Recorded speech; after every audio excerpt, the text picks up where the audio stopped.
Did a horror story actually come to life? What would you do if your own creation came knocking at your door? In this video, we uncover the spine-chilling mystery behind Blackened Marky Mark. Our story begins with a writer angry and terrified after a fan's eerie phone call. But what happens next will shock you. Is this just a creepy coincidence, or has a fictional nightmare become a terrifying reality? Stay tuned to find out as we dive into the legend of Blackened Marky Mark. Blackened Marky Mark by Sinclair. The writer had once remarked to his agent that it's easy to tell the difference between an angry Scotsman and a ray of sunshine. The agent, an American, had thought at the time that the writer, who was English, could give anyone a run for their money when it came to that emotion. This time when he'd phoned her, he'd been incandescent, boiling with rage, to such an extent that he'd been virtually incoherent. Given his profession, it struck her as funny. She'd always thought her boyfriend's description of the man was very apt. A cusp. Late boomer, early generation X. All the worst qualities of both. It took some time, but she'd finally been able to get the story. What I want to know is how the bastard got my landline number. Could the stupid bugger also have my address? It seemed that earlier in the evening, a fan had cold called him about a story called Blackened Marky Mark, recently published in an anthology. The man had seemed to believe that the monster in the story was based on a real myth in folklore. He had insisted that he'd been told the story by a grandparent or something. This would never have happened if I'd stayed a real writer for real people and not let myself be shoehorned into this horror rubbish. Folk horror? What does that even mean? She let him talk it out.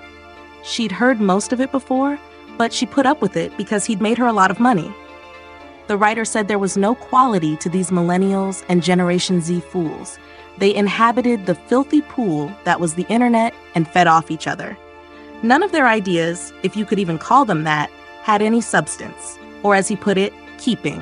One thing he said did strike her as memorable. I had to sweat with real books to learn stuff.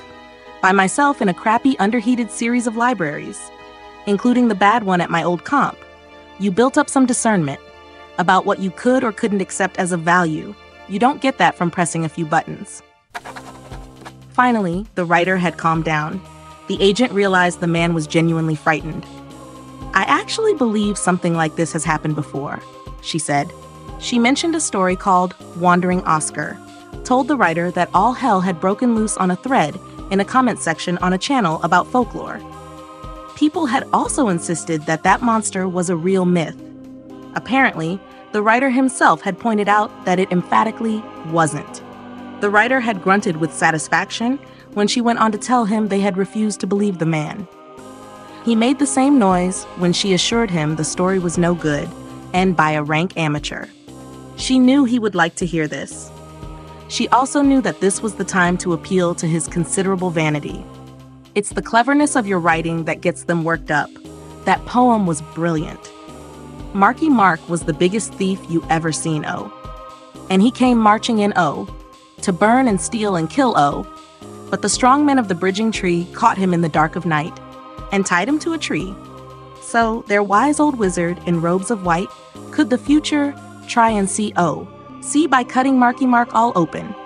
The wizard of the bridging tree pulled out Marky Mark's innards and wrapped them round the tree, 3 times 3, for the future, 4 to see O. And the strong men of the bridging tree took him from the tree and burned him.